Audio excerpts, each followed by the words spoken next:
shit. I didn't think we'd actually get here. We are finally here. We are finally at the ass end of 2020. A couple more days left until 2020 is officially over. This nightmare of a season will officially be over. This nightmare of a year that we all want to forget will be over. And we'll be rushing in 2021. And of course, before we do all that, we still got one more game to go this year. The Lions taking on the Minnesota Vikings. And it's only fitting that we're going to end this terrible year off. A year that we didn't think we'd reach the end of, this nightmare. We're almost there.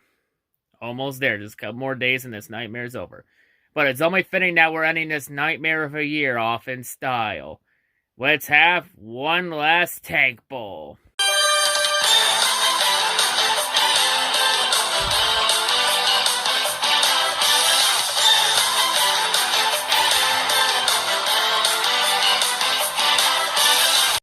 So we're going to end this off with a Tank Bowl in the NFC North. The Lions and Vikings taking part in the Tank Bowl. Since this game, it will be one of the 1 o'clock games, one of the early games of Week 17. Because this is a game where both teams are already eliminated. Both teams are battling for draft position. And last but certainly not least, this game has no impact on the playoff picture whatsoever in the NFC or the AFC. So yeah, this game is a Tank Bowl by default. This game is pretty meaningless. The only thing on the line really is bragging rights.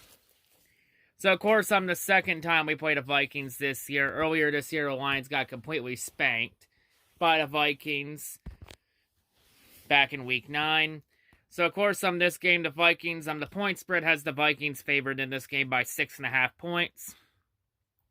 And, of course, Minnesota leads the all-time head-to-head series 77-39-2. And Minnesota has won 6 straight meetings over Detroit.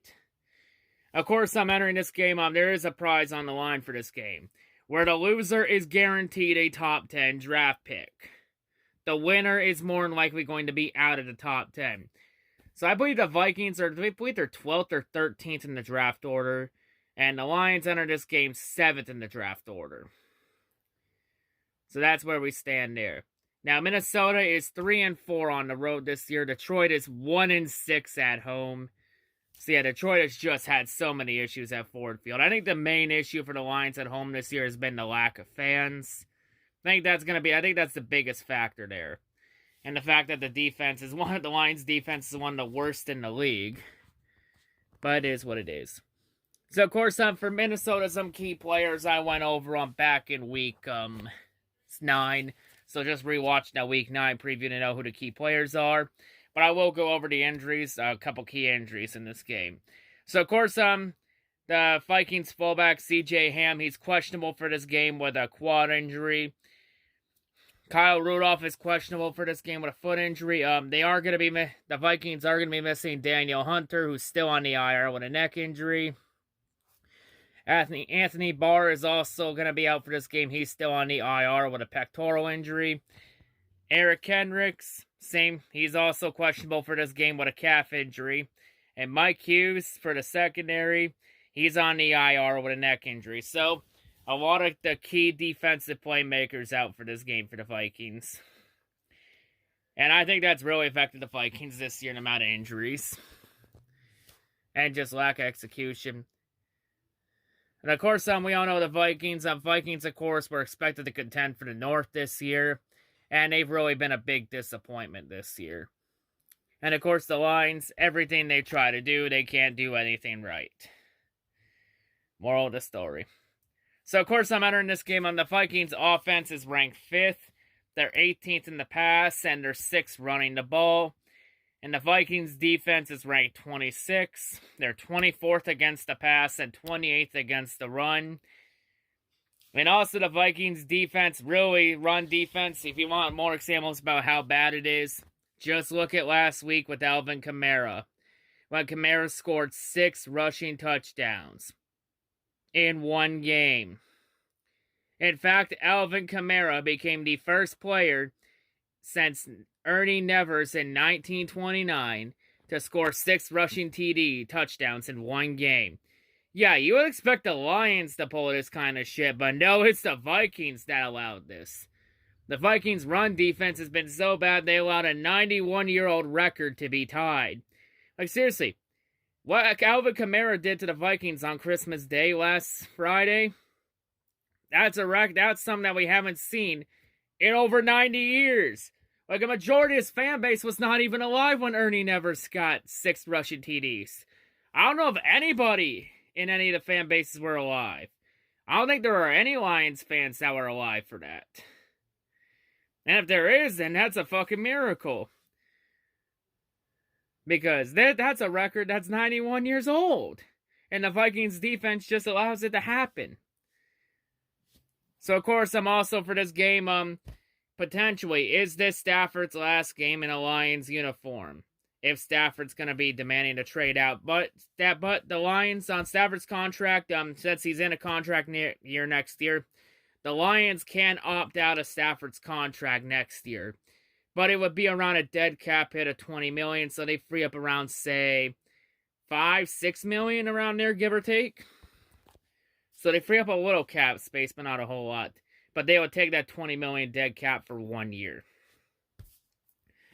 And of course, Stafford's also questionable for this game. You know, with now a foot injury, since he did mess his ankle up last week against Tampa Bay at the start of the game, in that complete disaster from start to finish. So now Stafford's battling 3 injuries: a bad ankle, a torn ligament in his throwing hand, and now broken rib cartilage. 3 injuries. Has this man suffered enough yet? Like, god damn. And honestly, here's a sad thing. He's not getting any younger, and I feel like the injuries are going to get worse. Oof. Who knows? Maybe Stafford retires. We'll have to wait and see what happens in the offseason in the coming weeks. So yeah, so much uncertainty for this game. And of course, the Vikings, for Mike Zimmer, I believe Mike Zimmer might be coaching for his job this Sunday. I'm not 100% sure. I know a lot of the Vikings coaching staff got extensions before the start of the season. I'm not sure Mike Zimmer was one of them. Because he did enter this year in a contract lame duck year. But yeah, it's going to be interesting. But, you know, could this be Mike Zimmer's potentially last game coaching the Vikings? Going to be interesting. I've heard no rumors, though, about the Vikings potentially firing Zimmer. So it sounded like possibly that Zimmer might be around with the Vikings for another year. But if anyone's wondering, in terms of the coaches that are rumored to be fired this week, there's Adam Gase of the Jets. He's expected to be fired by the Jets on Black Monday. Jaguars head coach Doug Marrone's expected to be fired. I've even heard that Anthony Lynn of the Los Angeles Chargers, he's coaching for his job Sunday. I've even heard a couple reports about Doug Peterson potentially being fired from the Eagles. That would be a big one there. So yeah, gonna be an interesting Black Monday for sure. I don't see Vic Fangio being fired by the Broncos or Zach Taylor being fired by the Bengals. I think both of them are gonna get another year or two to see this thing out. So yeah, gonna be and there's also been a couple reports about Matt Nagy. I don't think Matt Nagy's being fired. I think the Bears did the bare minimum to keep Nagy for another year. So I don't see Nagy being fired. So yeah, but either way you look at it, gonna be an interesting Black Monday for sure. But yeah. So yeah, a lot of uncertainty. Of course, I honestly feel like for the Lions, so much uncertainty. We don't even know if Stafford's going to play or not. But I imagine that if Stafford can play, he's going to want to play. And that means the Lions are going to want to win the game. Especially if try to win one last game for Stafford, but this is potentially his last game in the Lions uniform. So that's going to be interesting. I don't really care if the Lions win or lose this game. It don't matter to me. I think the Lions are more than likely going to lose this game to the Vikings. It's just the Vikings are just so much better than the Lions right now. So I think the Vikings win this game. So I honestly felt like after the Chicago game, I felt like we weren't going to win a game the rest of the year. And now it's potentially our final win of the year.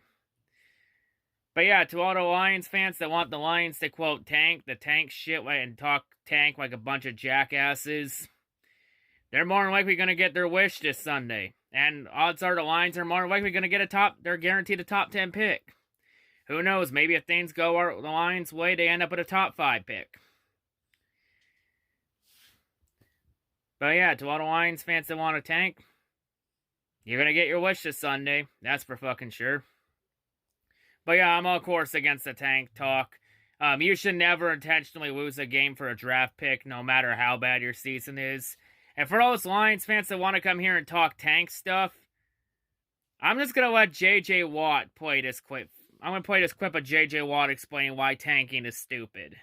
If you can't come in and put work in the building, go out to the practice field and work hard, do your lifts and do what you're supposed to do, you should not be here. This is a job. We are getting paid a whole lot of money. There are a lot of people that watch us and invest their time and their money into buying our jerseys and buying a whole bunch of shit. And they care about it. They care every single week. We're in week 16 and we're 4-11. And there's fans that watch this game, that show up to the stadium, that put in time and energy and effort and care about this. So if you can't go out there and you can't work out, you can't show up on time, you can't practice, you can't want to go out there and win, you shouldn't be here. Because this is a privilege. It's the greatest job in the world. You get to go out and play a game. And if you can't care enough, even in week 17, even when you're trash, when you're 4-11, if you can't care enough to go out there and give everything you've got and try your hardest, that's bullshit. So that's how. I think there are people every week that still tweet you, that still come up to you and say, hey, we're still rooting for you. We're still behind you. They have no reason whatsoever to. We stink. But they care, and they still want to win, and they still want you to be great. That's why. Those people aren't getting paid. We're getting paid handsomely. That's why. And that's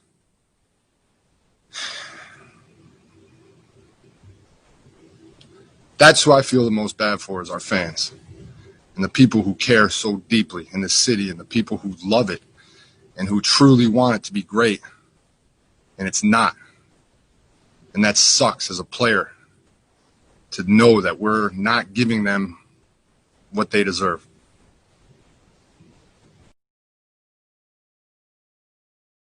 Yeah, the big clip from J.J. Watt about why tanking is stupid as hell. It is stupid. Like, I'll be honest here. If you've never played sports before in your lifetime, you'll never get it. I'm sorry. You'll never get it for sure. Like, you should never intentionally lose a game no matter what. You should never have to tank no matter what. Alright, tanking is just bad. It just makes your team look even worse. Like, if you're just intentionally losing for draft picks, you're never going to build a winning culture of any kind. It's just going to chase away more free agents. Like, you should never intentionally lose no matter what. Hey, at the end of the day, just some teams are bad. Just some teams are bad. Everybody goes through a rebuilding phase at some point in their existence. It just happens. It's just the circle of life. But yeah, I do understand some arguments for it, though. And yeah, I do agree to an extent that tanking, it can work if done correctly. And for it to be done correctly, you have to have the right people in charge. And you have to nail every single pick. And so far in the Lions' existence, they've had the wrong people in charge. And they pretty much did not hit the nail on every single pick. Don't worry, I'm doing a trash talk vid on the Lions next week to show everyone in this fan base what the real issues with the team are. And one of them I'm going to go over is all the Lions' tank jobs in the 2000s. And show you, well, why maybe tanking isn't the best idea. But hey, if you've never played contact sports, you'll never get it. Because I played high school football for 3-4 years. I played rugby for 4 or 5 years. I did high school wrestling for 5 years, my entire time in high school. I'll say it here. In all those sports, every time I went out there to play the game, I never thought once of intentionally losing. I always went out there wanting to win. Wanting to give it my all, leave everything I got. Not once did I side intentionally lose. That was not the point. That was never an option. Alright, and let's be real, the only people in this fan base that want the Lions to intentionally lose and tank, they're the people that have never played sports in their lifetime. You should never intentionally lose no matter what. Just look at a real fan base. Do you think a real fan base wants to intentionally lose? No, they always want to win. But let's be real. This Lions fan base is not a real fan base. It's a fucking gong show.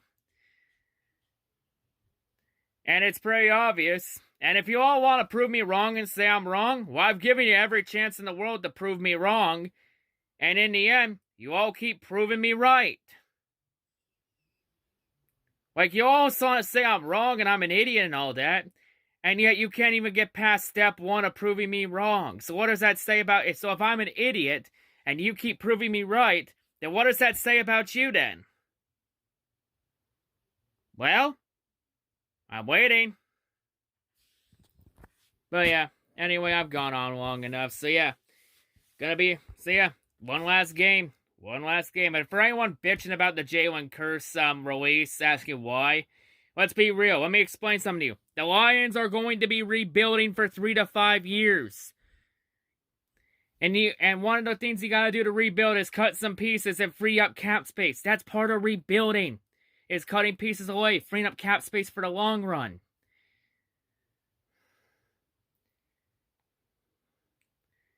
But let's be real. Common sense is non-existent in this fan base. What is common sense? Like, seriously, for this fan base to understand what a rebuild is, does Sheila Ford seriously have to send an open letter to the fan base telling you, hey, we're blowing it up, we're rebuilding for 3 to 5 years? Does she literally have to send an open letter out to the fan base for it to get through your fucking heads? Like, let's be real. There's a lot of fucking stupid people in this fan base. And a lot of ignorant people in this fan base, too. And a lot of the majority of the fans in this fan base always choose ignorance. They're always ignorant. Because sometimes some people just want to hear themselves talk. And instead make themselves look like a complete jackass. Like, I'll say it here. Think before you fucking speak. Think with your brain. Not with your ego or your emotions. That's just the problem in this fan base. More people react off emotion instead of using their brains and common sense. But yeah. Well, after the Lions season's over, I'll do a channel update after the game Sunday. But yeah, for this game also, Daryl Bevell and the coaching staff will also be back this Sunday. Potentially Bevell and Corey Underwood's last game for coaching the Lions. Odds are I don't see either of them back next year. When the new head coach GM regiment comes in, they bring their own people along. But yeah, one last Sunday. Potentially the end of an era. Well, right now we got the Pistons playing right now. We got the Pistons now playing. The Red Wings season starts next month. Starts in mid-January. And the Tigers are more likely going to be starting the spring. And keep in mind, last time we played the Vikings, I also ended up with the NASCAR heavyweight title and a NASCAR championship. And for all those NASCAR fans, only 47 more days till the Daytona 500. And then I can start putting this bad boy on the line. Peace.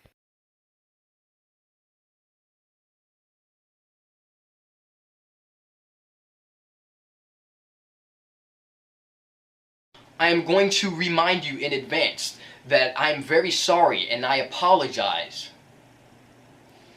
for the inconvenience of me not giving a fuck what you think.